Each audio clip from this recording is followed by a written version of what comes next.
وعلى أولاد الحي وعلى أصحاب الحسين.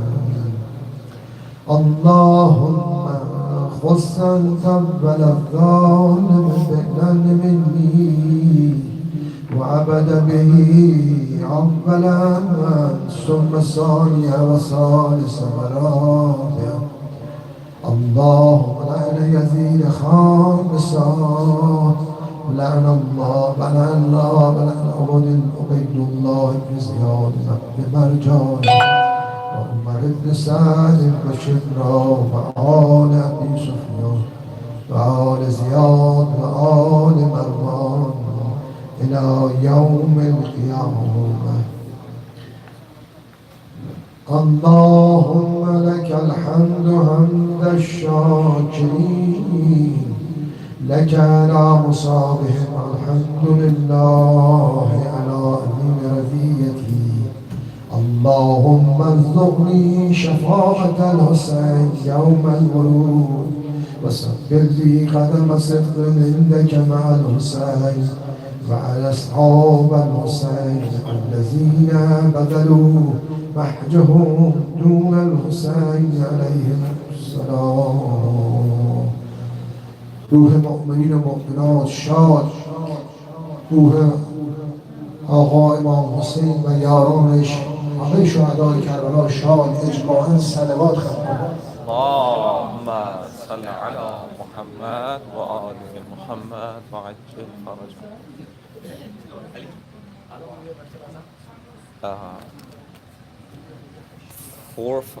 6 minutes.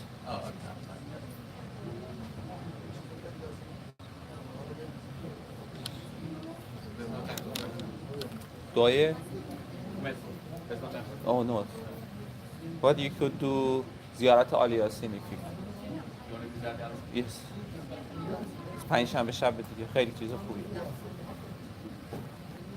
You have the book for it?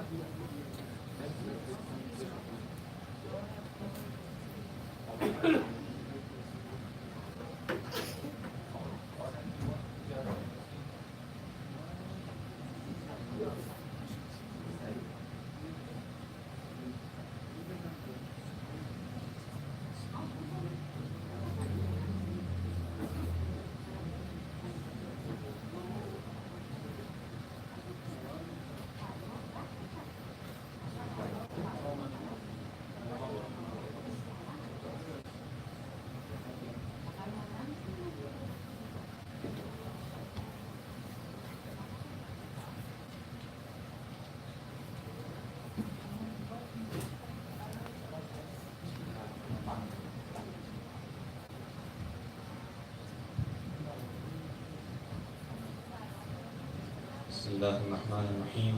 I'm going to recite Ziyarat al-Yasin. You can recite it on your behalf and your parents' behalf and the beloved and the one that who have passed away as well. Bismillahirrahmanirrahim. Allahumma salli ala Muhammadin wa ala Muhammad. Salamun ala ala Yasin. السلام عليك يا داعي الله ورباني آياته. السلام عليك يا باب الله وديان دينه. السلام عليك يا خليفة الله وناصر حقه. السلام عليك يا حجة الله ودليل إرادته. السلام عليك يا تالي كتاب الله وترجمانه. السلام عليك في آناء ليلك وأطراف نهارك. السلام عليك يا بقية الله في أرضه. السلام عليك يا ميثاق الله الذي أخذه ووكده. السلام عليك يا وعد الله الذي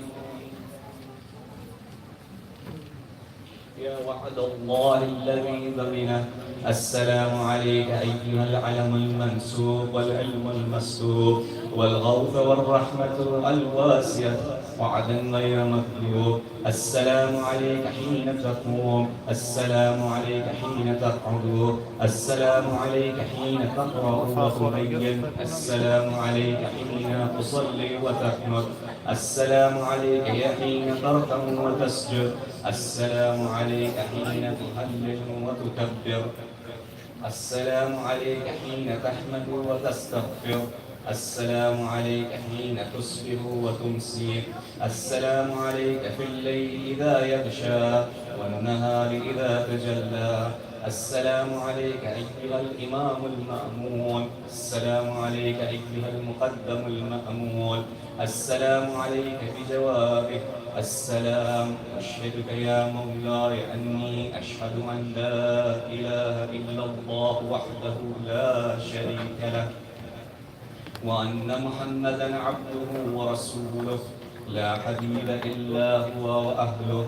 وأشهدك يا مولاي أن عليا أمير المؤمنين حجته، والحسن حجته، والحسين حجته، وعلي بن الحسين حجته، ومحمد بن علي حجته، وجعفر بن محمد حجته، وموسى بن جعفر حجته، وعلي بن موسى حجته، ومحمد بن علي حجته،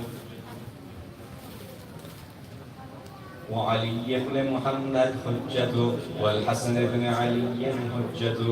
وأشهد أنك حجة الله، أنتم الأول والآخر، وأن رجعتكم حق لا ريب فيها، يوم لا ينفع نفسا إيمانها لم تكن آمنت من قبل أو كسبت في إيمانها خيرا، وأن الموت حق، وأن ناكرا ونكيرا حق. وأشهد أن النشر حق، والبعث حق، وأن الصراط حق، والمرصاد حق، والميزان حق، والحشر حق، والحساب حق، والجنة والنار حق، والوعد والوعيد بهما حق. يا مولاي شقي من خالفكم وسعد من أطاعكم، فاشهد على ما أشهدتك عليه، وأنا ولي لك بريء من عدوك. فالحق ما رضيتموه، والباطل ما أسقطتموه، والمعروف ما أمرتم به، والمنكر ما نهيتم عنه. فنفسي مؤمنة بالله وحده لا شريك له، وبرسوله، وبأمير المؤمنين، وبكم يا مولاي أفضلكم وآخركم، ونصرتي معدة لكم، ومودتي خالصة لكم. آمين آمين.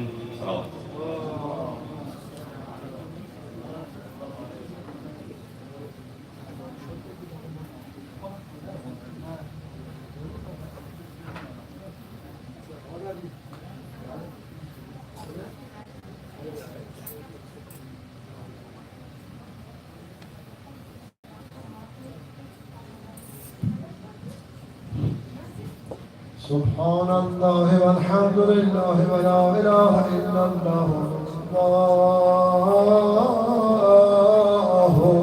أكبر.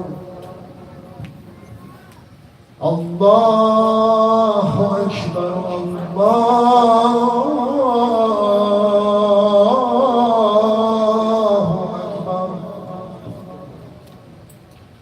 الله أكبر. الله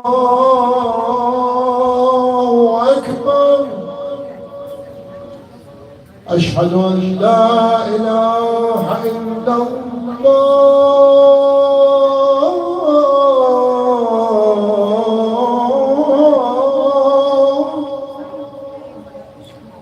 أشهد أن لا إله إلا الله.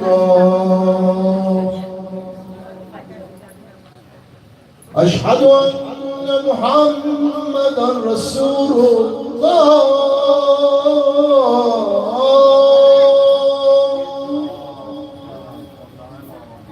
أشهد أن محمدا رسول الله. أشهد أن عليا ولي الله. أشهد أن عليا حجة الله.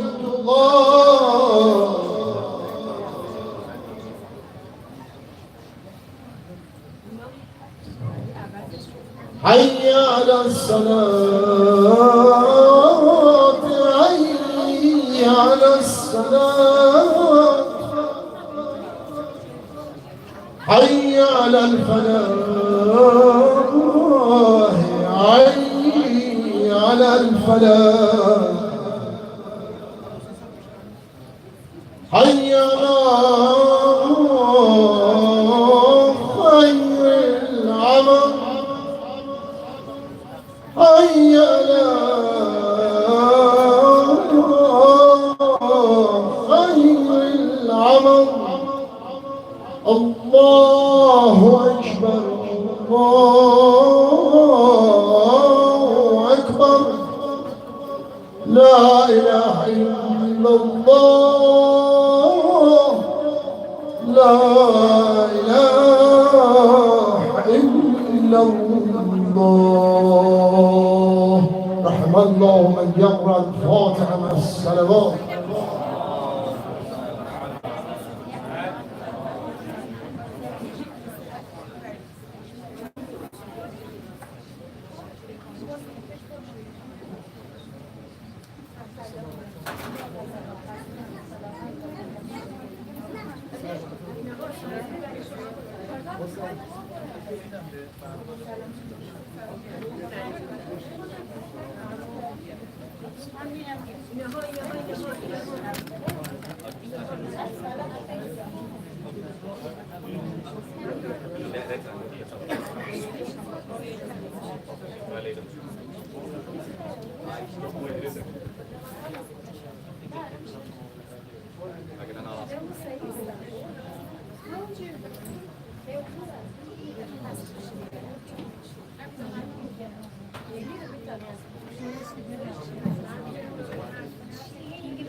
الله أكبر الله أكبر أشهد أن لا إله إلا الله أشهد أن لا إله إلا الله أشهد أن محمدا رسول الله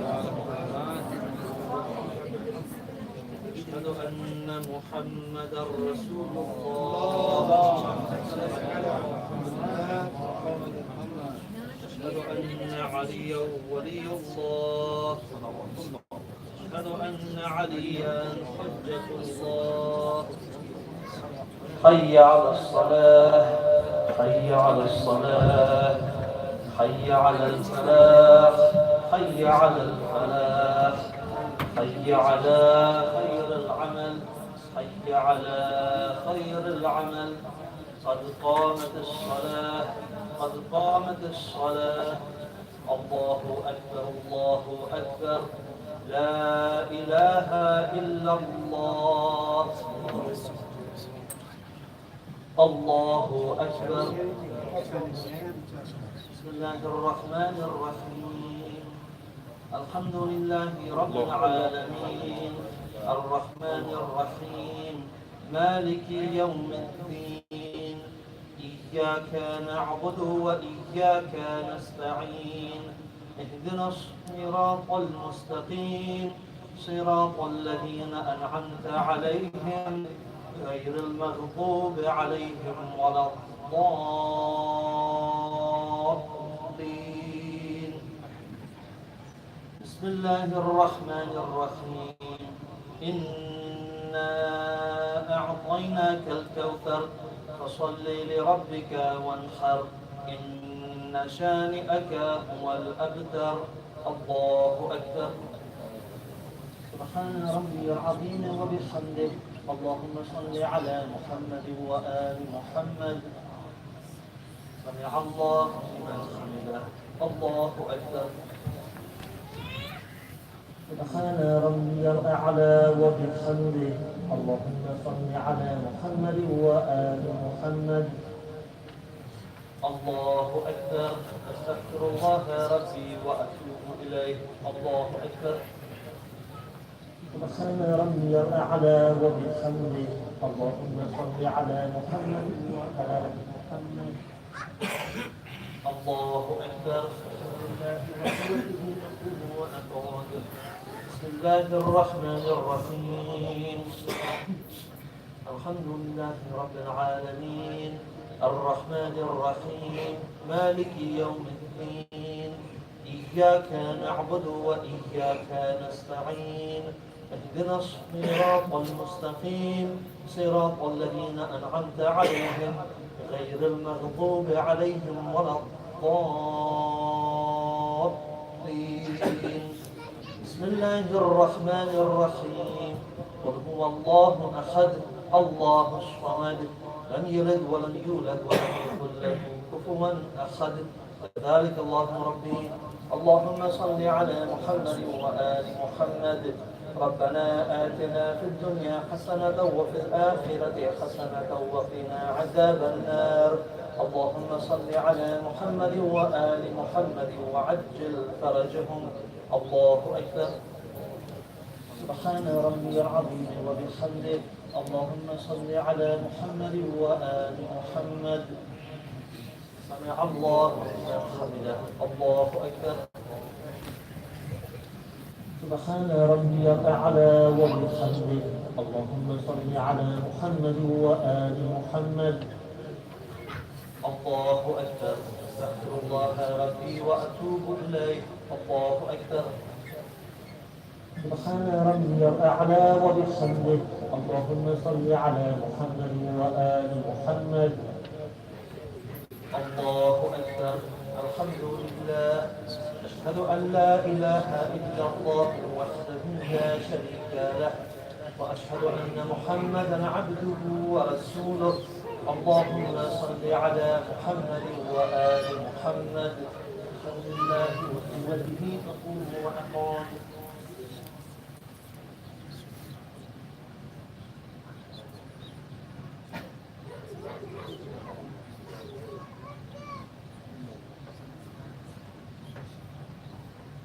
الله أكبر. سبحان ربي العظيم وبحمده. اللهم صل على محمد وآل محمد. سمع الله لمن حمده. الله أكبر.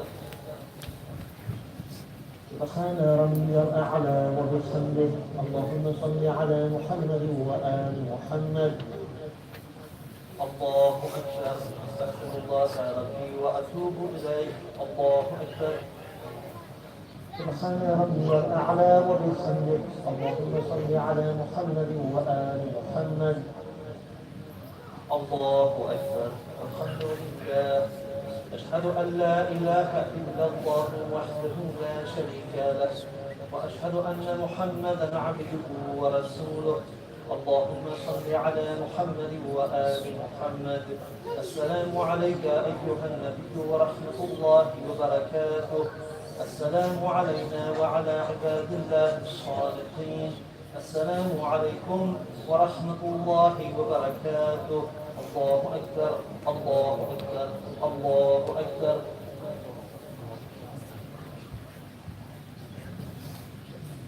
أعوذ بالله من الشيطان الرجيم.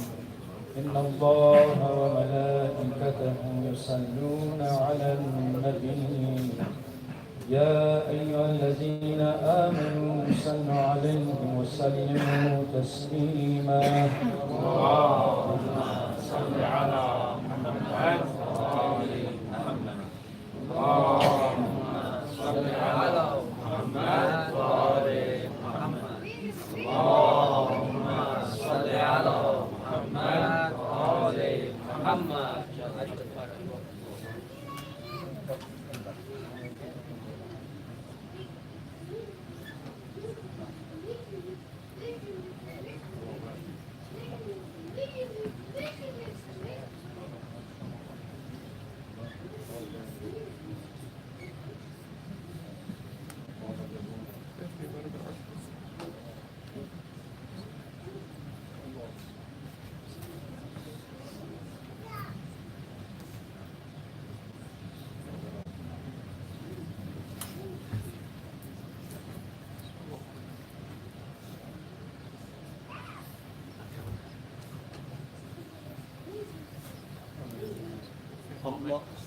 الله أكبر. الله أكبر. أشهد أن لا إله إلا الله أشهد أن لا إله إلا الله أشهد أن محمدا رسول الله أشهد أن محمدا رسول الله صلى الله عليه وآله وسلم أشهد أن عليا ولي الله أشهد أن عليا حجة الله حي على الصلاة حي على الصلاة حي على الفلاح حي على الفلاح حي على خير العمل حي على خير العمل قد قامت الصلاة قد قامت الصلاة الله أكبر الله أكبر لا إله إلا الله الله أكبر. بسم الله الرحمن الرحيم. الحمد لله رب العالمين الرحمن الرحيم مالك يوم الدين إياك نعبد وإياك نستعين اهدنا الصراط المستقيم صراط الذين أنعمت عليهم غير المغضوب عليهم ولا الضالين. بسم الله الرحمن الرحيم. قل هو الله أحد الله الصمد لم يلد ولم يولد ولم يكن له كفوا أحد الله أكبر. سبحان ربي العظيم وبحمده اللهم صل على محمد وآل محمد. سمع الله لمن حمده الله أكبر. سبحان ربي الأعلى وبحمده اللهم صل على محمد وآل محمد. الله أكبر. أستغفر الله ربي وأتوب إليه الله أكبر. سبحان ربي الأعلى وبحمده اللهم صل على محمد وآل محمد. الله أكبر. الحمد لله رب العالمين ونفرد. بسم الله الرحمن الرحيم. الحمد لله رب العالمين الرحمن الرحيم مالك يوم الدين إياك نعبد وإياك نستعين اهدنا الصراط المستقيم صراط الذين أنعمت عليهم غير المغضوب عليهم ولا الضالين. بسم الله الرحمن الرحيم. قل هو الله أحد الله الصمد لم يلد ولم يولد ولم يكن له كفوا أحد ذلك الله ربي. اللهم صل على محمد وآل محمد. ربنا آتنا في الدنيا حسنة وفي الآخرة حسنة وقنا عذاب النار. اللهم صل على محمد وآل محمد وعجل فرجهم الله أكبر. سبحان ربي العظيم وبحمده اللهم صل على محمد وآل محمد. سمع الله لمن حمده الله أكبر.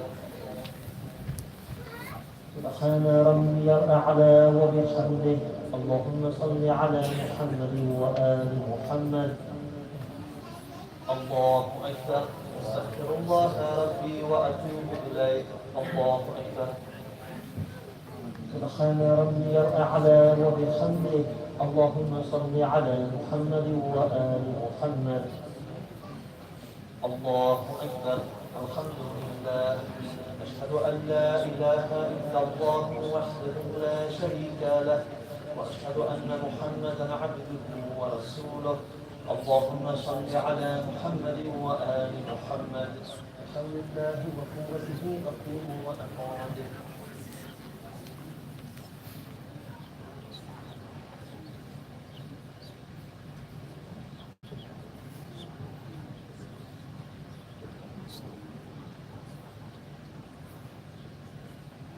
الله أكبر. سبحان ربي العظيم وبحمده اللهم صل على محمد وآل محمد. سمع الله لمن حمده الله أكبر. سبحان ربي الأعلى وبحمده اللهم صل على محمد وآل محمد. الله أكبر. أستغفر الله ربي وأتوب إليه. الله أكبر. سبحان ربي الأعلى وبحمده اللهم صل على محمد وآل محمد. الله أكبر. لا قوة إلا بالله.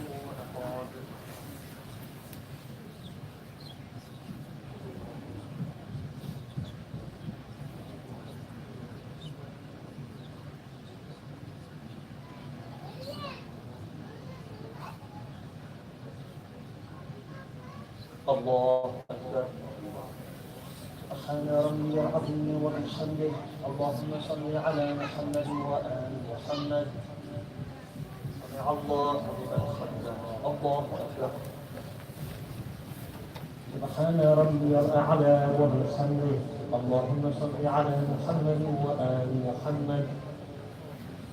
الله أكبر. أستغفر الله ربي وأتوب إليه. الله أكبر. سبحان ربي الأعلى وبحمده اللهم صل على محمد وآل محمد.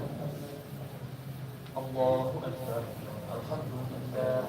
أشهد أن لا إله إلا الله وحده لا شريك له وأشهد أن محمدا عبده ورسوله.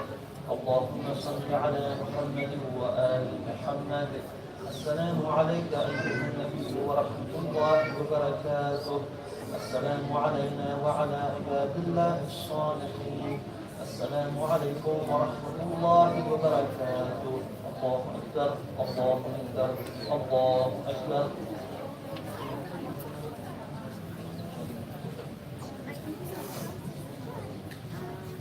إن الله وملائكته يصلون على النبي يا أيها الذين آمنوا صلوا عليه وسلموا تسليما.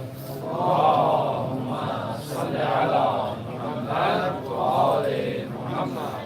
اللهم صل على محمد وآل محمد. اللهم صل على محمد وآل محمد.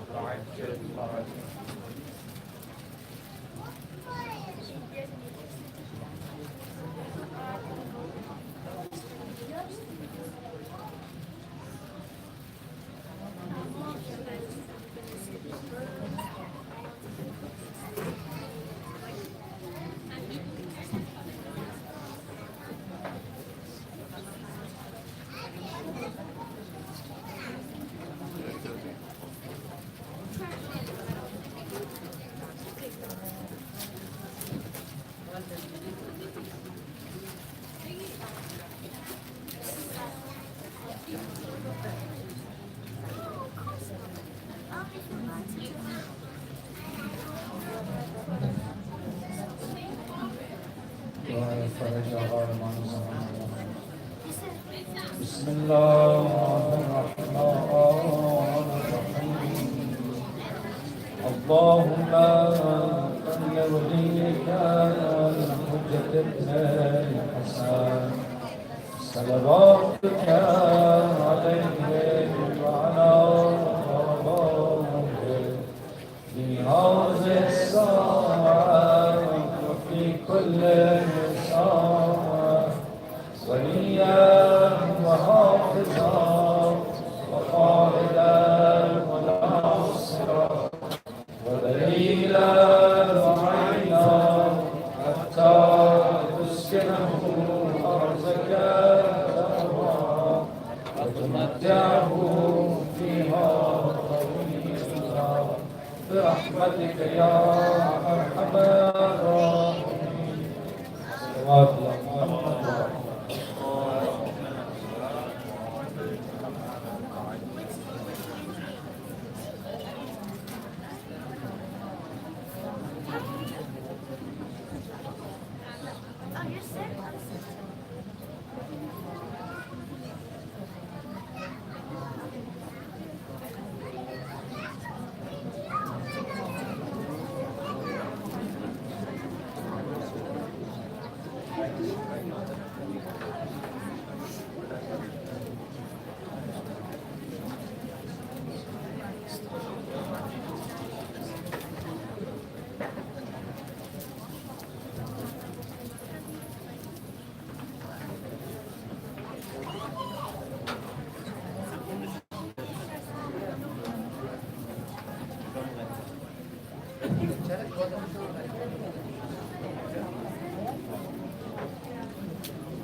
این میز منظورش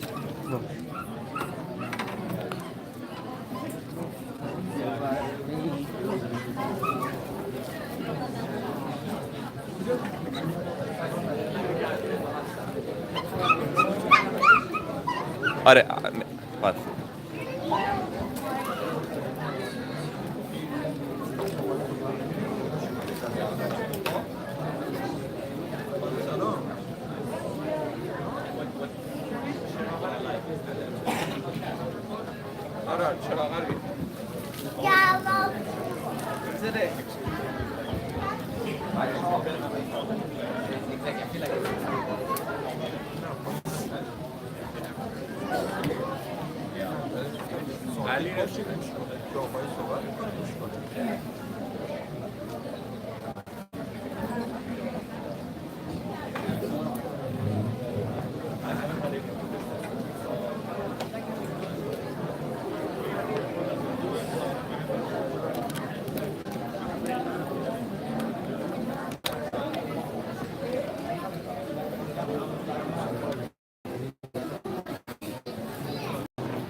الرحيم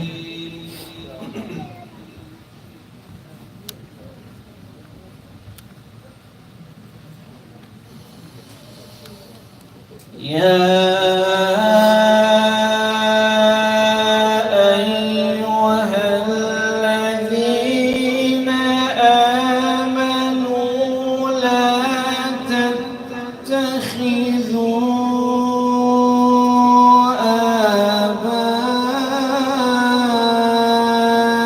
آباءكم وإخوانكم أولياء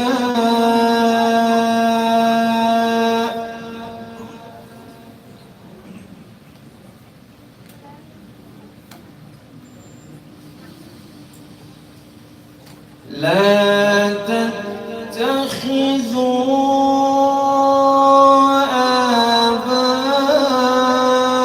آباءكم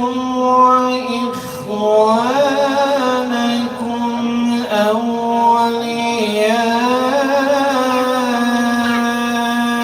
أولياء إن استحبوا الكفر على الإيمان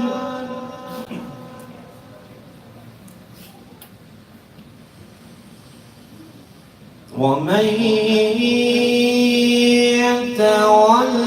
يتولهم منكم فأولئك هم الظالمون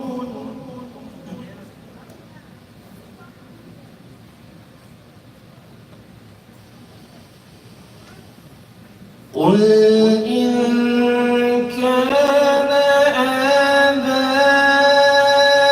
آباؤكم وأبناؤكم وإخوانكم وأزواجكم وعشيرتكم وأموال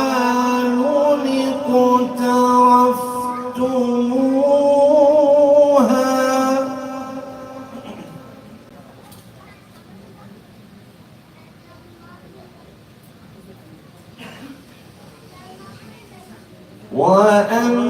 وأموال اقترفتموها وتجارة تجارة تخشون كسادها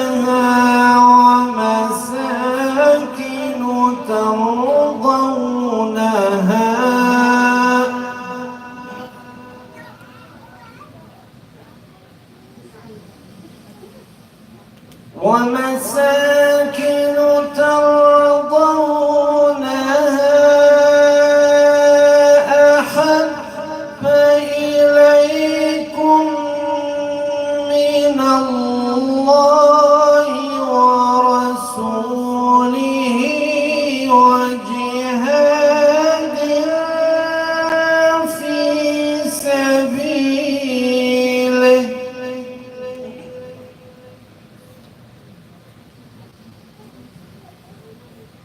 وجهاد في سبيله فتربصوا حتى يأتي الله بأمره والله لا يهدي القوم الفاسقين صدق الله العلي العظيم صلوا على محمد وآل محمد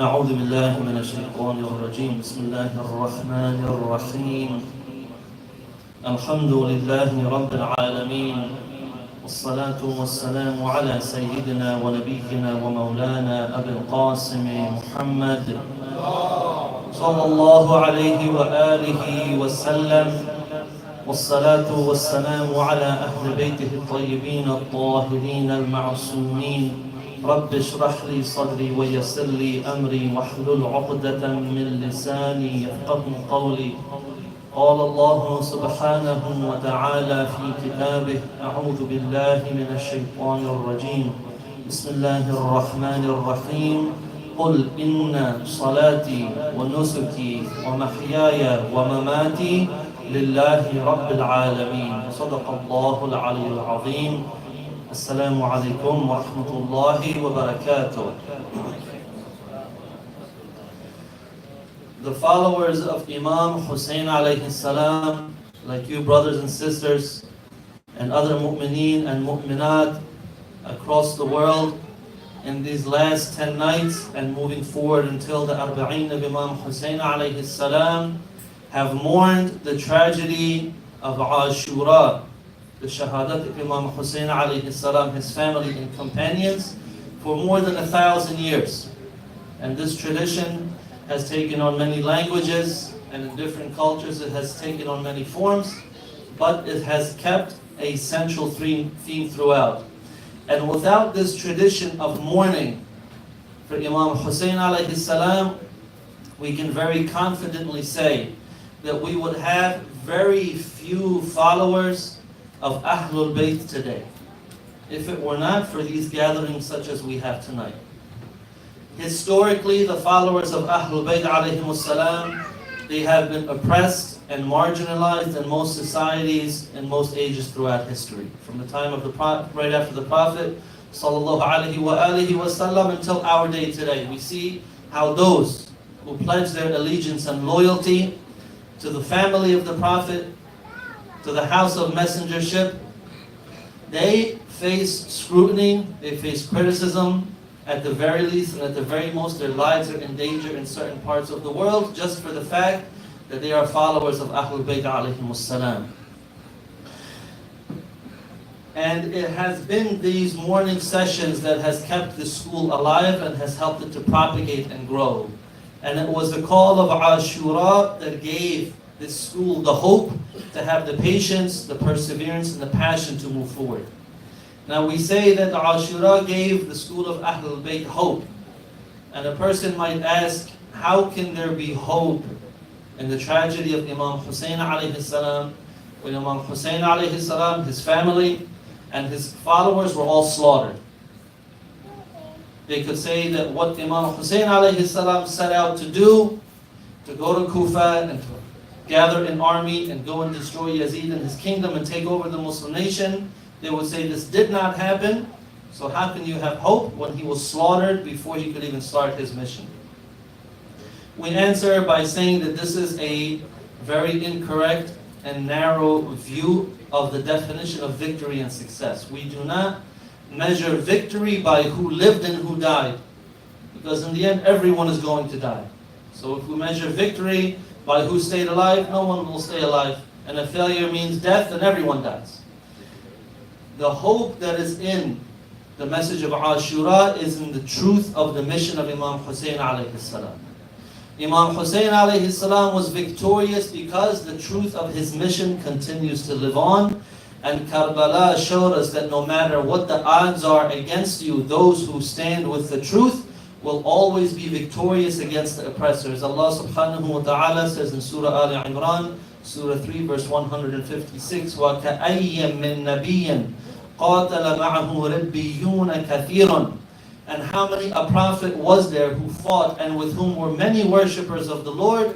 فَمَا وَهَنُوا لِمَا أَصَابَهُم. Said they did not become weak-hearted by the calamities that fell upon them. فِي سَبِيلِ اللَّهِ, in the way of Allah. وَمَا ضَعُفُوا, they did not become weak. وَمَا اسْتَكَانُوا, nor did they abase themselves. So they had patience and they persevered regardless of what came at them. And the sacrifice of Imam Hussein alayhi salam and his family and companions and the battlefield of Karbala exposed the lies of the enemies of Ahlul Bayt alayhimus salam. You see, before the mission of Imam Hussein alayhi salam, Muawiyah had used politics and trickery and deceit to try to change the religion of Islam from within. And it had gotten to the point that na'udhu billah, his speakers that he had appointed would curse Imam Ali alayhi salam from the pulpit. And then when his son Yazid took the power that was left over from his father, he wanted to completely change the Islamic world, to take it back to the days of Jahiliyyah, back to the days of his ancestors before the mission of the Holy Prophet of Islam. But the Muslim world, they viewed Muawiyah as a righteous leader, and they viewed Yazid as his righteous successor. So something was needed to wake up the Muslim nation, and this was done through the sacrifice of Imam Hussein alayhi salam. What did the sacrifice show people? It showed that those who attack women and children can never be on the side of truth. Those who slay an infant in the hands of his father who was asking for a drop of water for his thirsty son, when they kill this infant, they can never be on the side of truth. Those who imprison the Prophet's family as if they were prisoners of war, these people cannot be the successors to the Prophet, but they are the Prophet's enemies. And anyone who praises Yazid or whitewashes his crimes does not represent Islam. Without the sacrifice of Imam Hussein alayhi salam, the message of Islam would have been forgotten. If we look through history, we see that when the Prophet started his mission, Abu Sufyan, the leader of the polytheists in Mecca, he fought to stop the Prophet from bringing Islam. Then his son Muawiyah, as we said, used politics to try to change the religion from within, and then Yazid tried to completely obliterate it out in the open. The Prophet ﷺ, he struggled to bring Islam to the world, and Imam Hussein ﷺ struggled to keep it alive and to save it. Karbala became a test. It became a measurement and a standard for us to be able to see who is on the side of truth and who is on the side of evil. On the one side, we have Imam Hussein alayhi salam, the grandson of the Holy Prophet of Islam. He was a model, a walking model of the Prophet's knowledge and character. He explained that he rose up against Yazid to enjoin the good and forbid the evil, and he wanted to return the Muslim nation to the tradition of the Prophet, which the Muslim nation had lost. On the other side, we had Yazid, a tyrant who openly violated Islam's codes and morals. Yazid sent an army of 30,000 to kill Imam Hussein alayhi salam in Karbala. Yazid arranged a festival to celebrate capturing the family of Imam Hussein alayhi salam as prisoners. Yazid sent his army to Medina, where they plundered and looted and destroyed the sanctity of that holy city. And then his army went to Mecca, where they attacked Masjid al-Haram and burned the Kaaba. So here we have Imam Hussein alayhi salam with these qualities on one side, and Yazid with his qualities on the other side. And even today we have some Muslims who try to rewrite the history of Karbala as a political battle. They say that Yazid was the Khalif, Imam Hussein alayhi salam, na'udhu billah, he wanted to gain power, they had a battle between themselves, nobody was right, nobody was wrong. This is how they rewrite it. But a person cannot justify supporting Yazid, neither from reasoning, nor from any evidence from scripture, nor can they justifiably fail to condemn him. So Yazid cannot be supported and he must be condemned. A rational, honest person cannot be neutral about Karbala. And some Muslims in our day, they accuse the followers of Ahlul Bayt of emphasizing and putting a lot of priority on Imam Hussein alayhi salam instead of the Holy Prophet sallallahu alayhi wa sallam. We hear this accusation that you followers of Ahlul Bayt, you Shia, you speak about Imam Hussein alayhi salam, you speak about the Ahlul Bayt, but you never speak about the Prophet. Now, if we were to recount how many times we speak about the Prophet, how many narrations we narrate from him, of course this would not be true. But of course they take something and they magnify it in order to create a falsehood.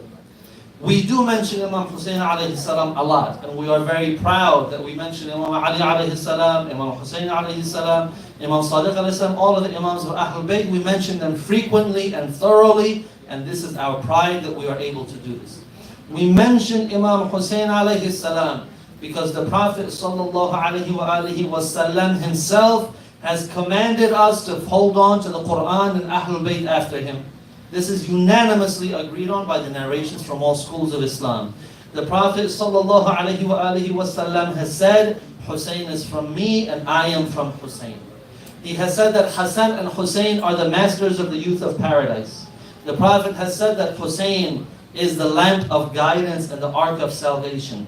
The verse of Mubahila, Surah Al-Imran, chapter 3, verse 61, counts Imam Hassan and Imam Hussein alayhi salam as the Prophet's sons. Sahih Muslim narrates from the Prophet's wife Aisha that verse 33, the verse of purification, Surah Al-Ahzab, Surah 33, verse 33, was revealed specifically about Imam Ali alayhi salam, Fatima salamullah alayha, and Imams Hassan and Hussein alayhi salam. The verse of love, of mawadda, Surah 42, verse 23, قُلْ لَا أَسْأَلُكُمْ عَلَيْهِ أَجْرًا إِلَّا الْمَوَدَّةَ فِي الْقُرْبَى, where the Prophet said that I do not ask you for any compensation for my mission except for love of my family.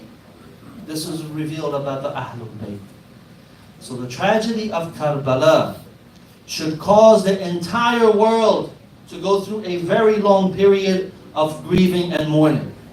Anyone who says that they love the Prophet, whatever makes the Prophet happy should make them happy, and whatever saddens the Prophet should make them sad. The Prophet sallallahu alayhi wa sallam, he mourned for Imam Hussein alayhi salam. So our tradition of mourning for Imam Hussein is in line with the Prophet's sunnah.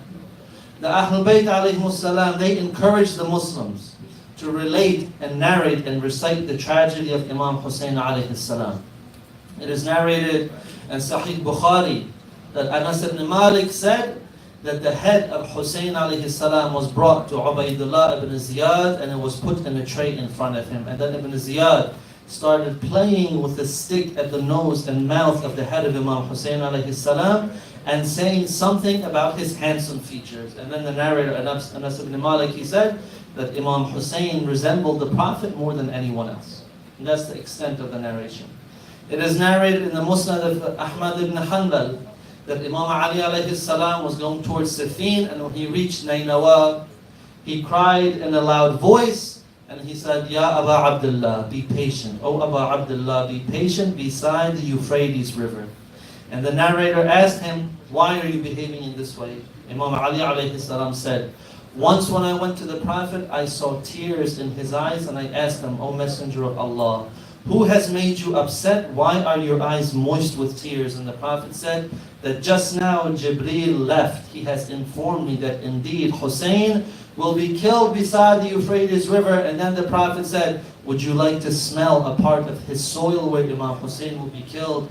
Imam Ali alayhi salam said yes, and the Prophet stretched his hand and taking a fistful of soil gave it to me. And as a result, tears started flowing uncontrollably from my eyes. So this is a major source of ahadith from our brothers and sisters from Ahl Sunnah wal Jama'ah, recounting how the Prophet cried for Imam Ali Imam Hussein alayhi salam, and Imam Ali alayhi salam cried for Imam Hussein alayhi salam. So this is the Sunnah of the Prophet.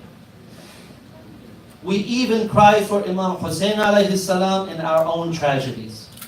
It is narrated from Imam Rida alayhi salam, who has said that if you cry for anything, cry for Hussein alayhi salam. What is the reasoning for this? Our personal tragedies, our personal issues affect us more than anything else. For example, when a loved one dies, the emotional pain that we feel is greater than any physical pain. When somebody loses a loved one from their family, God forbid, some people turn to alcohol and drugs to mask that pain. Some people fall into despair and depression. Some people inflict pain on themselves to try to forget about that emotional pain that's in their hearts. And some people, because they cannot handle the stress and anguish of losing a loved one, they even try to take their own lives. So Imam Rida alayhi salam gives us some help here. He says that if you have to cry for anything, then cry for Imam Hussein alayhi salam. If we are in that anguish, we remember that Imam Hussein alayhi salam shares that pain with us. If we lost a mother, Imam Hussein alayhi salam also lost his mother at a young age. If we lost a father, Imam Hussein alayhi salam's father was martyred in the masjid, in the mihrab of the masjid. If we lose a brother, his brother Hassan was poisoned. His brother Abbas was cut to pieces in front of him. If we lose children, his sons and nephews were killed before him as he watched some of them while he was holding them in his hands. His family was subjected to captivity in the open desert and brutally tortured and abused after he died. So whatever we have lost, whatever we have experienced as far as pain, his pain and his loss was greater than ours, but he kept his patience. The trials that he went through did not break him, but those trials manifested his virtues to the world. He never wavered, he never complained against Allah, he never forgot his purpose, and he never forgot his faith. So the reason that we cry for Imam Hussein alayhi salam in our tragedy is that we stand with Imam Hussein alayhi salam in his grief so that we can be like him in our own grief. Imam Hussein alayhi salam saved Islam in Karbala, and we can save our religion as long as we follow him. We cry for Imam Hussein alayhi salam because as human beings we naturally gravitate towards virtue and goodness. We want to learn from the knowledgeable. We admire the righteous person who sets an example by his own actions. We are loyal to the leader who wants justice instead of power. We support the oppressed and we oppose the tyrant. We mourn for the one who is unjustly killed. We cry for the murdered child. We defend women against. We fight for the freedom of the prisoner who is unjustly incarcerated, and we oppose evil in all its forms. So people of all faiths, Islam, Christianity, Judaism, Hinduism, whatever it may be, they all admire Imam Hussein alayhi salam because he represents all of these virtues in his personality. He takes all of this goodness and puts it together into one mission. And he stood against all tyranny and all evil. So we cry for Imam Hussein alayhi salam because it keeps us on the faith. And many people throughout history, they were oppressed, and many people throughout history were unjustly killed, but we don't commemorate their tragedies every year. The reason that the passion for Imam Hussein alayhi salam does not fade as the years go by is because of the absolute righteousness of his mission and the absolute truthfulness of his character. Whoever learns about Imam Hussein alayhi salam, no matter what their background is, they have no choice but to love him. And whoever learns about his mission has no choice but to support him. In Sahih Muslim, on the chapter of the virtues of the companions, there is a section on the virtues of Imam Ali alayhi salam. And it is narrated from Zayd ibn Arqam, who narrates that the Prophet sallallahu alaihi wasallam said in Ghadir Khum, that he said, I leave among you two important things. The first of them is the book of Allah. In it is guidance and light. So hold fast to the book of Allah and adhere to it. And then he said, and my Ahlul Bayt. And he repeated the following phrase 3 times. I remind you about your duties to my Ahlul Bayt. I remind you about your duties to my Ahlul Bayt. I remind you about my duties to my Ahlul Bayt. And after the Prophet ﷺ, how did the nation of the Prophet treat his family? Fatima salamullah alayha, her house was burned and she was fatally injured so that she miscarried. Imam Ali alayhi salam was martyred. Imam Hassan alayhi salam was poisoned. And on the day of Ashura, Imam Hussein alayhi salam, his family and his companions were martyred while thirsty. After Imam Hussein alayhi salam was martyred, it is narrated that his horse, this horse that everyone loves because of its purity and because it was the last supporter and helper of Imam Hussein after all his other supporters had been killed, after Imam Hussein alayhi salam was martyred, this horse rubbed its head and its mane and its forehead into the blood of Imam Hussein alayhi salam. Then it started running and neighing in grief towards the tent. And when the daughters of the Prophet ﷺ, they heard this horse, they came out from the tents and they saw that the horse was without his rider, and they knew that Imam Hussein alayhi salam had been martyred. The horse then went behind the tents and started beating his head on the ground until it died, out of grief of losing its master. When the ladies of the camp of Imam Hussein alayhi salam, they saw what the horse had done, they started wailing.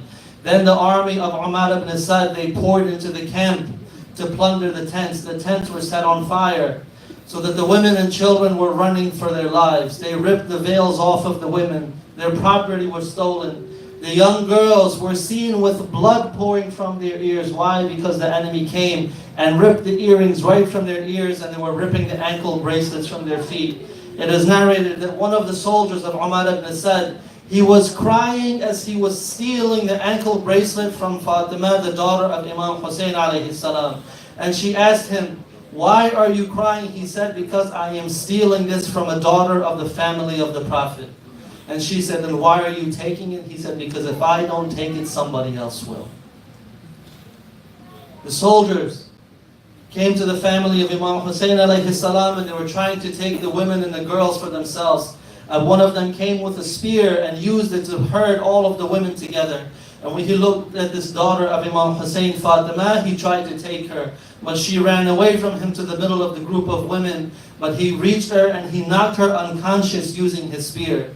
But then Zainab came to her, protected her, and drove the soldier away and took Fatima in her lap until she woke up.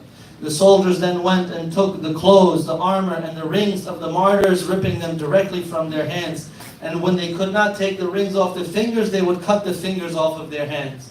It is related that the shirt of Imam Hussein alayhi salam had the marks of more than 100 wounds from arrows, lances, and strokes of swords. Then they looted the belongings and the animals of the camps. Then the soldiers, they reached the tent where Imam Sajjad alayhi salam was staying. He was still sick and bedridden. And Shibr and his group, they rushed to him and said, shall we kill him? And then his aunt, Zainab salamullahi alayha, she threw herself on Imam Sajjad alayhi salam and said, by Allah, you shall not kill him until you kill me. And then they left her alone.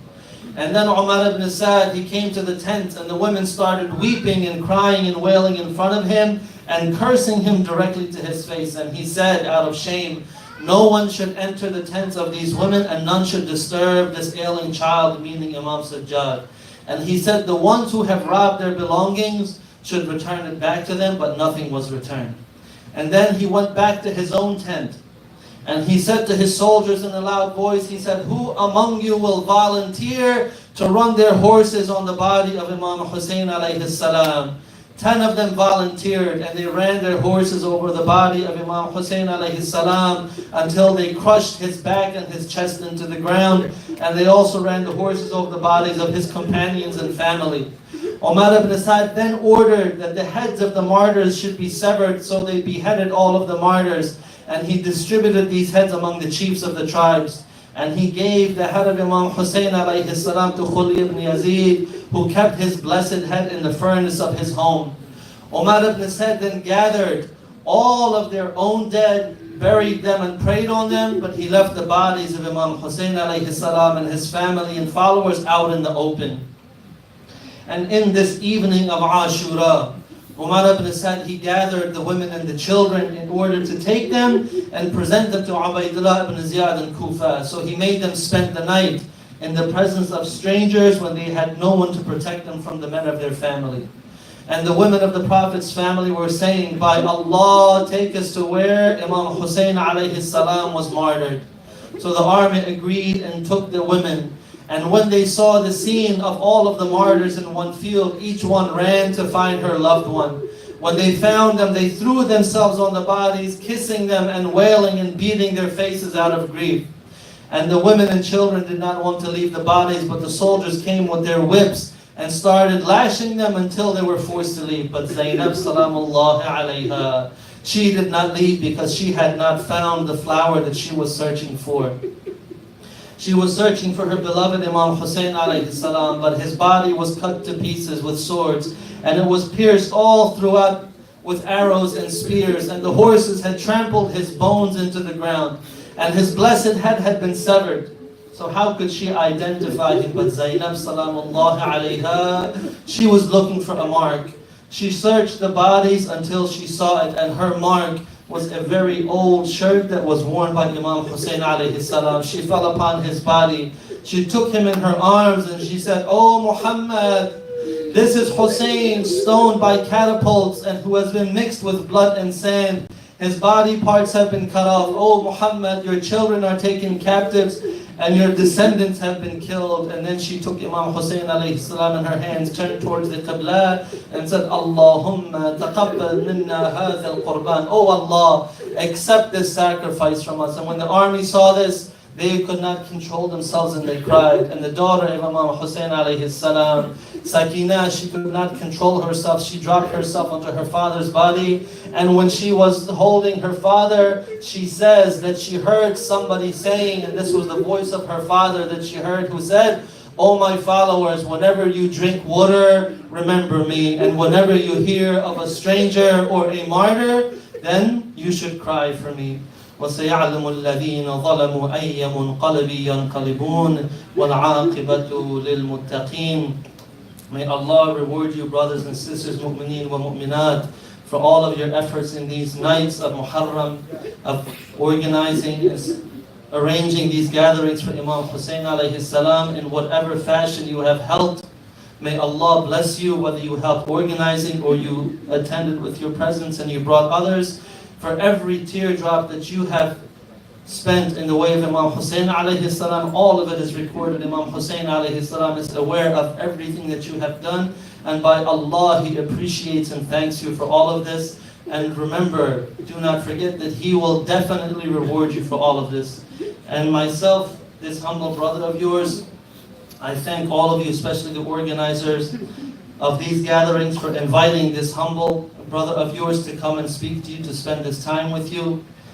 Your love and your generosity has not gone unnoticed. I apologize if I do not remember all of your names, but I thank all of you from the bottom of my heart. I truly have love for all of you, and I hope that in these nights we can truly take advantage of the mission and message of Imam Hussein alayhi salam, so that we can be counted among his followers and among the followers of the master of our time. Wassalamu alaikum wa rahmatullahi wa barakatuh.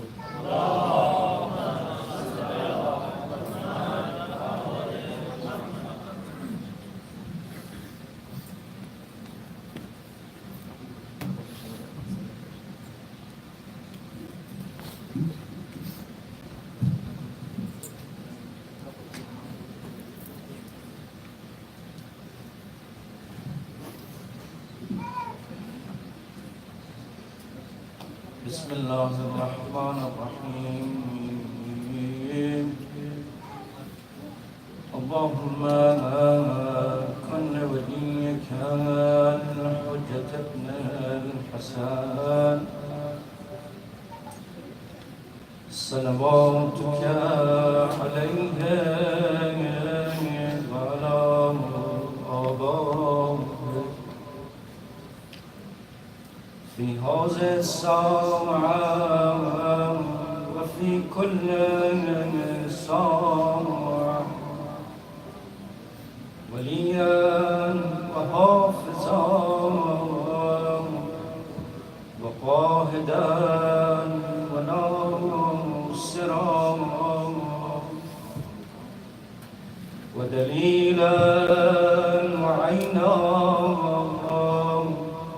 حتى تسكنه أرضك تمرا وتمتعه فيها طويلا برحمتك يا أرحم الراحمين.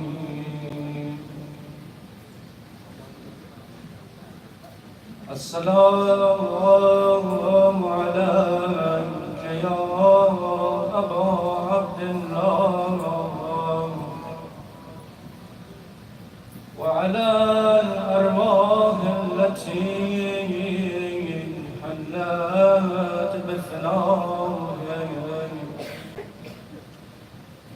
عليك مني سلام الله عبدا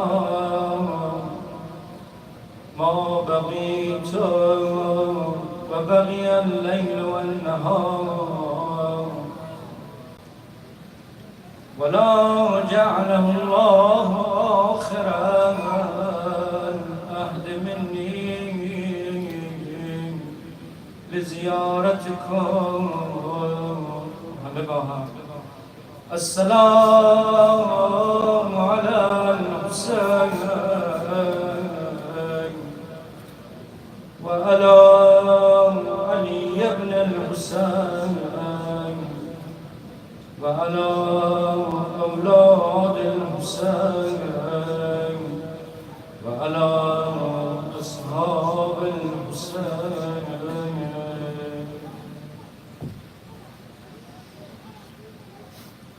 بیام در برم جانان امشب به تن آمد دوباره جانم امشب به غیر جان چی دارم تا که سازم نثار همدم جانان امشب شدم من بی سر و سامان ز هجرم به در دادی سر و سامان امشب لبه خوش کرد ببوسم یا گلویم در این سودا عجب حیرانم امشب دلها را ببریم خرابه شام برای دختر 3 ساله عبدالله گریه کنیم به یاد آن لحظه ای که از خواب بیدار شد بهونه بابا گرفت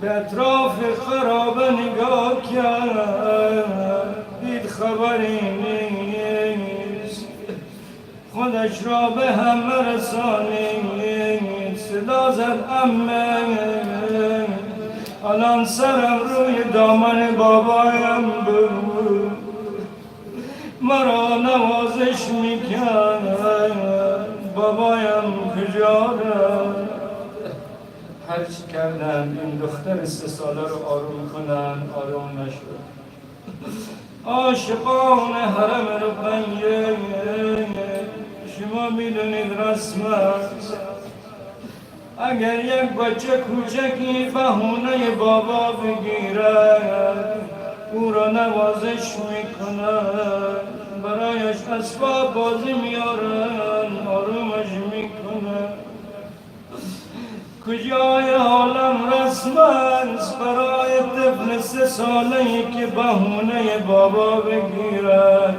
سر بریده بابا رو بیارد سر بابایش را آوردند خیره خیره نگاه کرد سر بابا رو بغل گرفت صدا زد بابا جان گیرک های گلوی تو رو بریده بابا که محضر تو به خون سرت خسار کرده این غزل گریه کرد یک وقت هم دیدن آروم گرفت زینب فرمود آروم باشید رقیه دوباره به خواب رفته بگذار یه مقدار استراحت کنه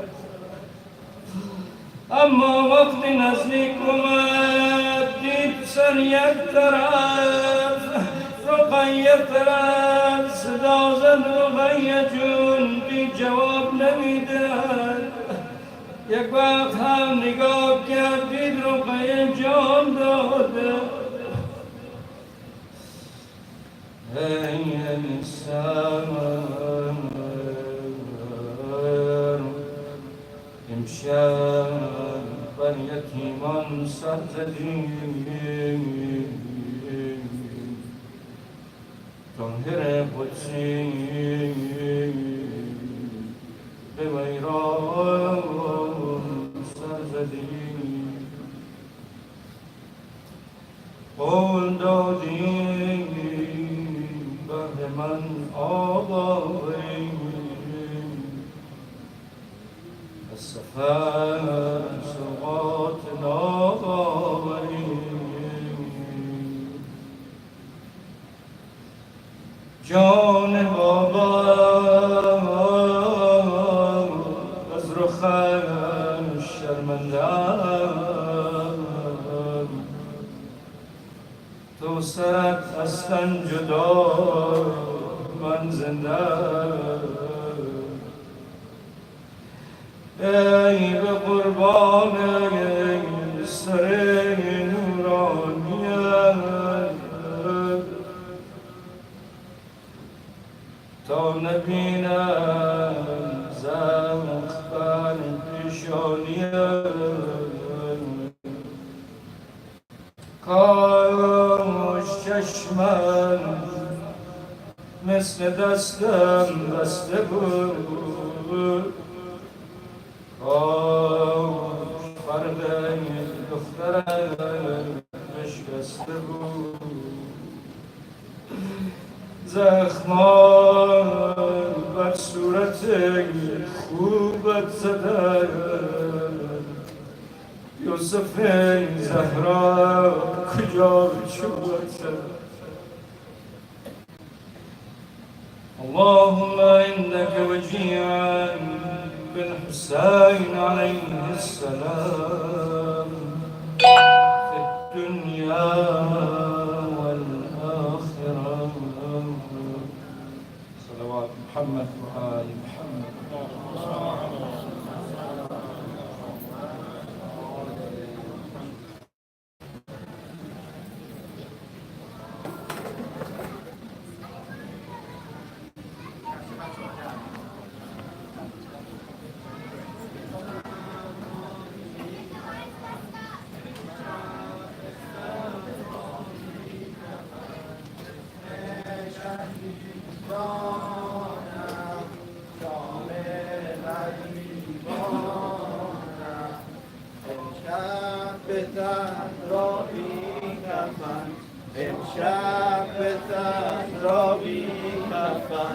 جسم شهیدان است شام غریبان است امشب به صحرا می‌کفند امشب به صحرا می‌کفند جسم شهیدان است شام غریبان است آل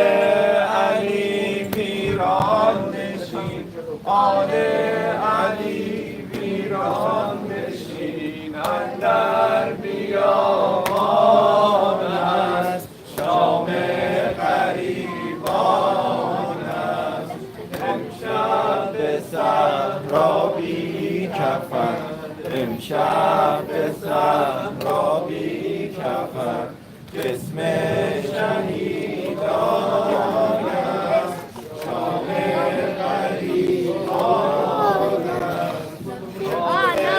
علی ایران نشین، آن علی ایران نشین اندر بیابان است، شام غریبان است. امشب به صحرا بی کفن، امشب به صحرا بی کفن، اسم شهیدان است، شام غریبان. در میتونی جواب بدی. آل علی ایران نشین، آل علی ایران نشین اندر بیابان است، شام غریبان است. امشب نوای کودکان،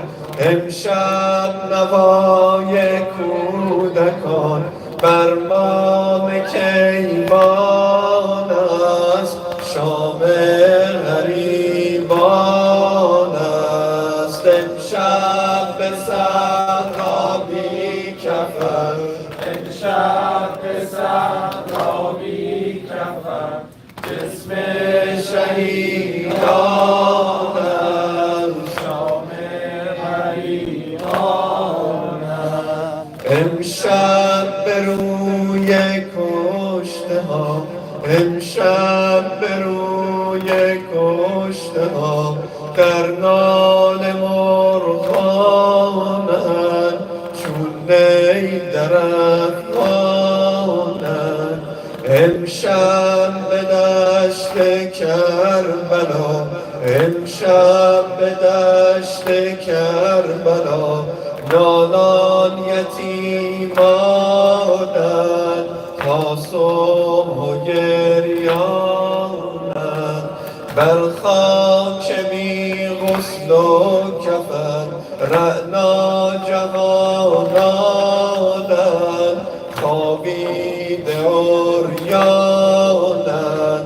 بر غربت اجسادشان، بر غربت اجسادشان عالم پریشان است، شام غریبان است. امشب به صحرا بی کفن، امشب به صحرا بی کفن، اسم شهیدان است، شام غریبان است. امشب ایام مصطفی در گوشه صحرا، بی منزل و مأوا، اموالشان تاراج کین از فرقه اعدا. ای آب و واویلا، خون می رود امشب ز چشم دختر زهرا. اف بر تو ای دنیا، آل علی ویران نشین، آل علی ویران نشین اندر بیابان است، شام غریبان است. امشب به صحرا بی کفن، امشب به صحرا بی کفن، جسم شهیدان است، شام غریبان است. امشب یتیمان جهان در گوشه هامون غلطان به بهر سازد جدا انگشت او، سازد جدا انگشت او، آن بی حیای دون ای چرخ شو بیرون. کی خاتم محبوب حق، کی خاتم محبوب حق، در خورد دیران است شام غریبان است. امشب صحرایی کفر، امشب صحرایی کفر، جسم شهیدانم شام غریبان است. کنار گودال و زهرا نشسته،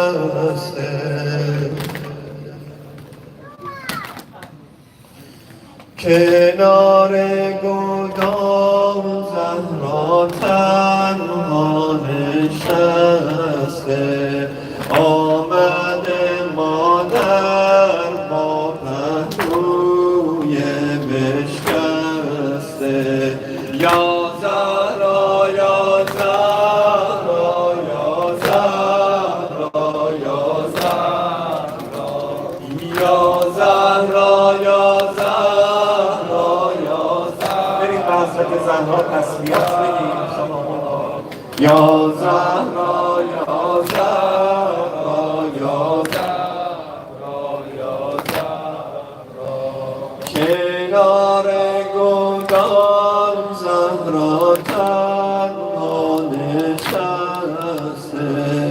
آمده مادر با پهلوی بشکسته. یا زهرا یا زهرا یا زهرا یا زهرا یا زهرا یا زهرا یا زهرا یا زهرا یا زهرا یا زهرا.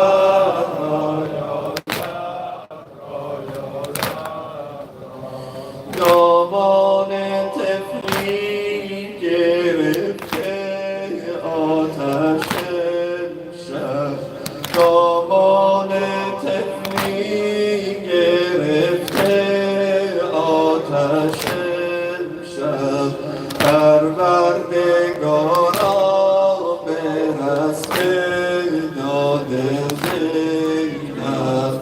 یا زهرا یا زهرا یا زهرا یا زهرا. Put it here and raise it up. یا زهرا یا زهرا.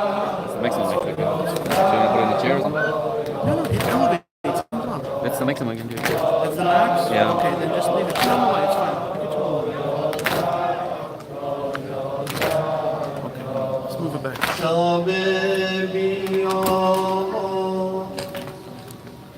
شب بیامان، چشمان گریان بینی رو برگ بنت الحسین. شب بیامان، چشمان گریان بیبی رو برگ بنت الحسین. شب بیابان، چشمان گریان بیبی رو برگ بنت الحسین. شب بیابان، چشمان گریان بیبی رو برگ بنت الحسین. شام غریبان شده سراسر، غریبی و غصه اشک و آه. غم اسیری غم یتیمی، زینب شده بر طفلان پناه. گاهی نگاهش به نزدگان گه به رقیه کند نگاه هستی امانت جانم فدایت بیبی رقیه بنت الحسین هستی امانت جانم فدایت بیبی رقیه بنت الحسین شب بیابان شب بیابان چشمان گریان بیبی رقیه بنت الحسین شب بیابان چشمان گریان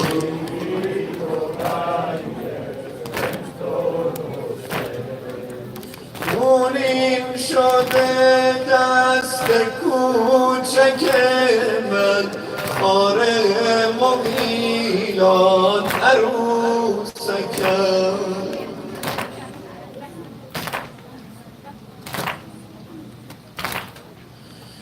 خونین شده دست کوچک من خار مغیلان عروسکم مگر نگفتی که وعده ما مهمانی کو فکونکم مهمان نوازی در این زمان شده به شلا و تازیان مهمان نوازی در این زمان شده به شلا و تازیان پابند پاها یه آن تاها بیبی رقیه بنت الحسین پابند پاها یه آن تاها بیبی رقیه بنت شب بیابان شب بیابان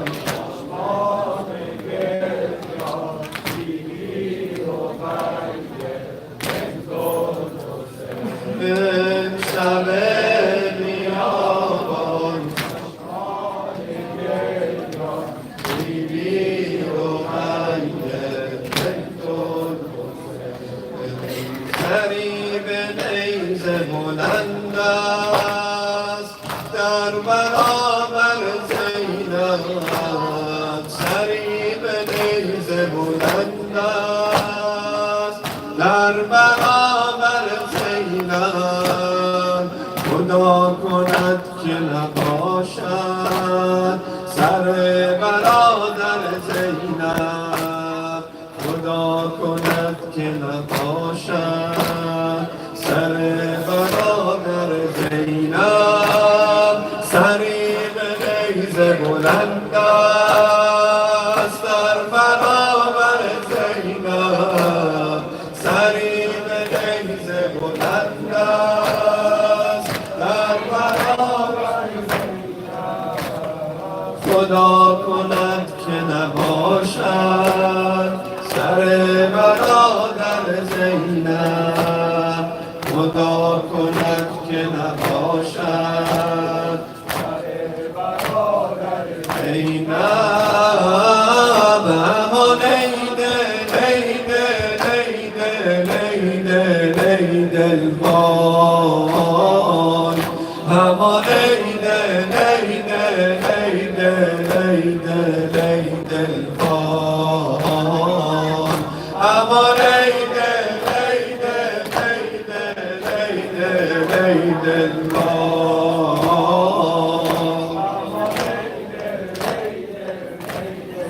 لیده لیده البان نه قوتی نه توانی میان آن همه دشمن نه قوتی نه توانی میان آن همه دشمن نه مرهمی که نشینم به قلب مستر زینب، نه مرهمی که نشینم به قلب مستر زینب. اما لیده لیده لیده لیده وای، اما لیده لیده لیده وای، ز غیرتم ز جمالم ز هم نمی پاشم، ز حیرتم ز چه عالم ز هم نمی پاشم. به روی نیزه نشسته تمام باور زینب، به روی نیزه نشسته تمام باور زینب. نمانده تن که نلرزد، نمانده دل که نسوزد، نمانده تن که نلرزد، نمانده دل که نسوزد.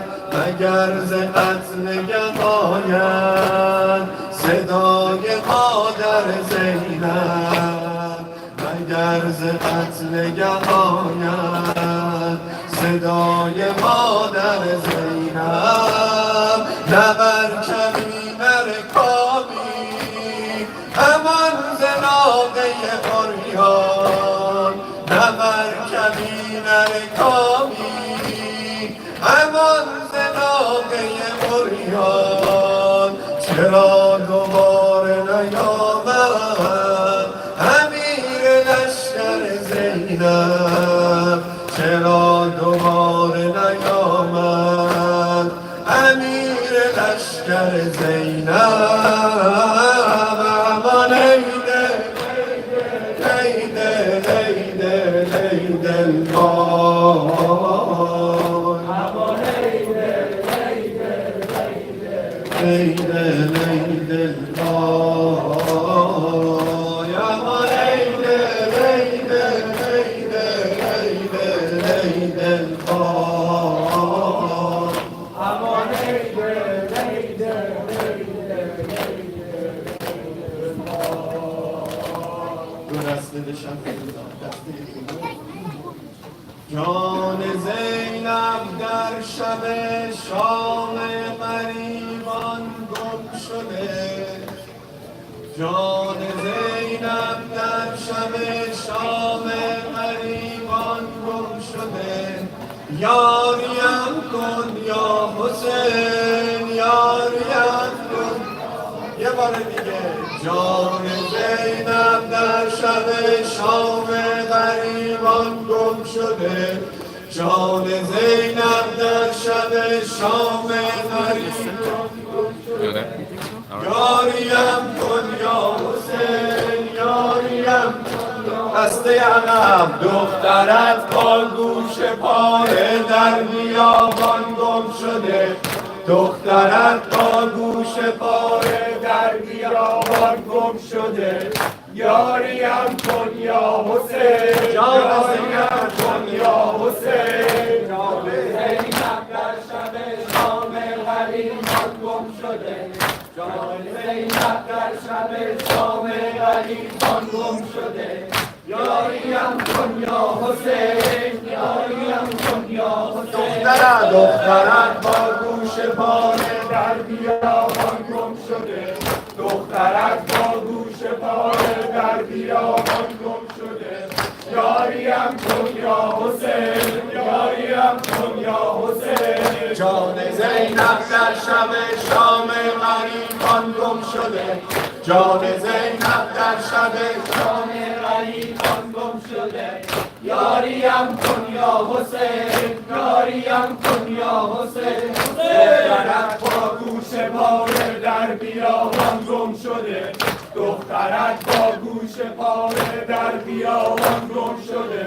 یاریم کن یا حسین یاریم کن یا حسین زینب در شب شام غریبان گم شده جان زینب در شب شام غریبان گم شده یاریم کن یا حسین یاریم کن یا حسین دخترک با گوش پاره در بیابان گم شده دخترک با گوش پاره در بیابان گم شده یاریم کن یا حسین یاریم کن یا حسین زینب در شب شام غریبان گم شده زینب در شب شام غریبان گم شده یاریم کن یا حسین یاریم کن یا حسین دخترک با گوش پاره در بیابان گم شده دخترک با گوش پاره در بیابان گم شده یاریم کن یا حسین یاریم امان از دل زینب چه خون شد دل زینب امان از دل زینب چه خون شد دل زینب امان از دل زینب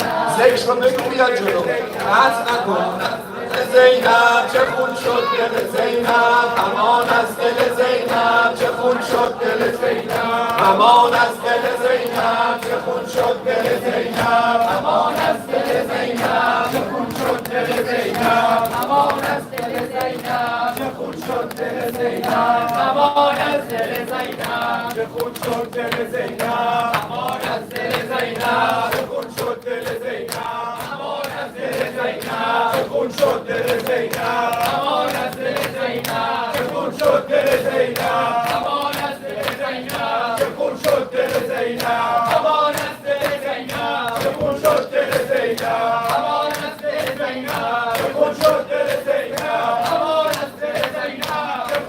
دل زینب امان از دل زینب چه خون شد دل زینب عشق لب کربلا وای حسین وای حسین عشق لب کربلا وای حسین وای حسین رأس تو بر نیزه ها وای حسین وای حسین رأس تو بر نیزه ها وای حسین وای حسین عشق لب کربلا وای حسین وای حسین عشق لب کربلا وای حسین وای حسین رأس تو بر نیزه ها وای حسین وای حسین رأس تو بر نیزه ها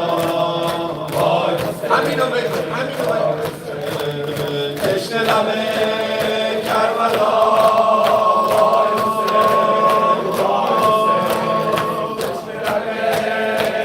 گلی گم کرده ام می جویم او را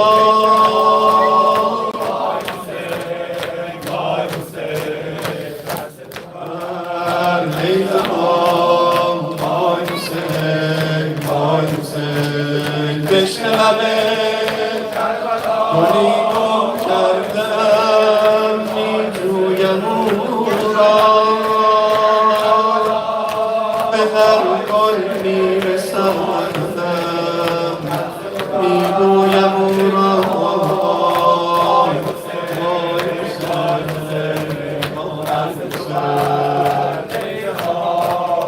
وای حسین وای حسین عشق لب کربلا وای حسین وای حسین عشق لب کربلا وای حسین وای حسین رأس تو بر نیزه ها وای حسین وای حسین رأس تو بر نیزه ها وای حسین ابی عبدالله ابی عبدالله ابی عبدالله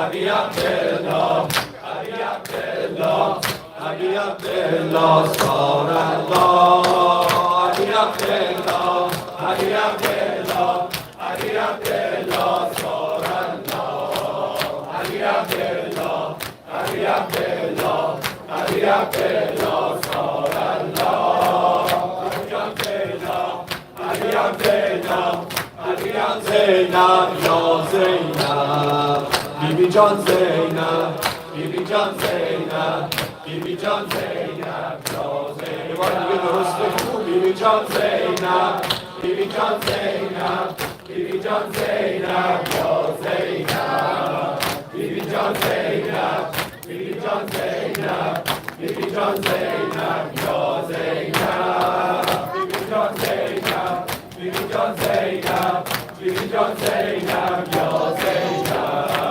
بیبی جان زینب بیبی جان زینب بیبی جان زینب یا زینب عمو جان عباس عمو جان عباس عمو جان عباس یا عباس عمو جان عباس عمو جان عباس عمو جان عباس یا عباس عمو جان عباس عمو جان عباس عمو جان عباس یا عباس عمو جان عباس عمو جان عباس عمو جان عباس یا به ابی انت و امی یا حسین به فدای لب اجداد حسین به ابی انت و امی یا حسین به فدای لب اجداد حسین به ابی انت و امی یا حسین به فدای لب اجداد حسین به ابی انت و امی یا حسین به ابی انت و امی یا حسین به فدای لب اجداد حسین به ابی انت و امی یا حسین به فدای لب اجداد حسین حیدر امیر المؤمنین حیدر امیر المؤمنین حیدر امیر المؤمنین حیدر امیر المؤمنین حیدر امیر المؤمنین امیر المؤمنین امیر المؤمنین یا حضرت زهرا صدیقه کبری یا حضرت زهرا صدیقه کبری یا حضرت زهرا صدیقه کبری یا حضرت زهرا حسن حسین ابوالفضل حسن حسین ابوالفضل حسن حسین ابوالفضل حسن حسین ابوالفضل حسن حسین السلطان ابوالحسن السلطان ابوالحسن السلطان ابوالحسن السلطان ابوالحسن یا حجت الله بقیت الله یا حجت الله بقیت الله از این مبو از این عزا هاجرک الله از این مبو از این عزا هاجرک الله یا حجت الله بقیت الله یا حجت الله بقیت الله به رسم داد شیعیان مهدی زهرا به رسم داد شیعیان مهدی زهرا اللهم صل على محمد وآل محمد وأجل فرجهم انشاءالله ائمه اطهار یار و یاور زندگی باشد. یک طفل مریض و نیاز به دعا و نیایش دارد. دعای امنیزی رو میکنیم برای شفای ایشان و سلامتی سایر مریضه های مؤمنین مسلمین و افرادی که از بین ما رفته‌اند رضا پایان عبدالحسن عبادتپور، خانم مقصدی آشنایی علم، آقای یمنه و آقای عباسی سید جمال الدین مرتضوی، آقای مرزویان، مرحوم آقای فرد، دکتر پدر و مادر من حقیق و سایر درگذشتگان. بسم الله الرحمن الرحیم. عمن یجیب المضطر اذا دعا و یکشف السوء. عمن یجیب المضطر اذا دعا و یکشف السوء. عمن یجیب المضطر اذا دعا و یکشف السوء. السلام السلام على الحسين وعلى علي بن الحسين وعلى أولاد الحسين وعلى أصحاب الحسين وعلى زوار الحسين وعلى خدام الحسين عليه السلام. السلام عليك يا مولاي يا قمر بن يا هشيم يا عباس بن علي عليه السلام. السلام عليك يا مولاي يا غريب الغرباء يا معين الضعفاء والفقراء.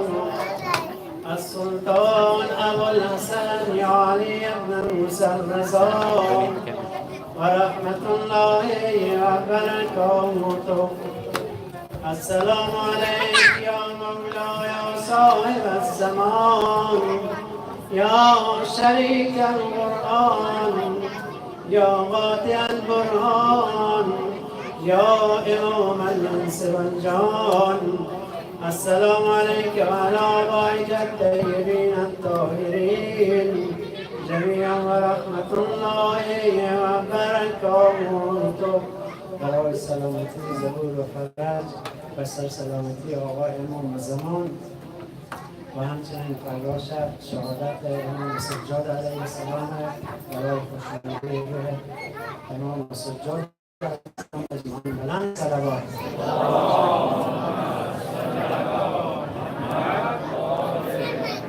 ربنا اغفر لوالدي وللمؤمنين يوم يقوم الحساب والمؤمنات وآل محمد ومن قرأ الفاتحة مع الصلوات.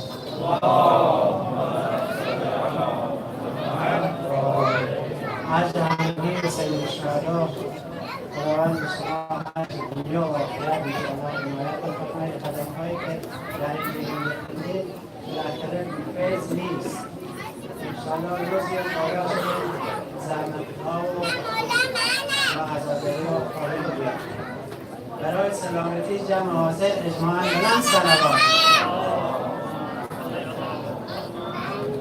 برای سلامتی اطفال که شما غریبان خوندن، برای همدلیشان و برای سلامتی و کودکی که مریضه نمیدونم در بین ما هست یا در خانه است، برای سلامتی ایشان هم اجماعاً بلند صلوات.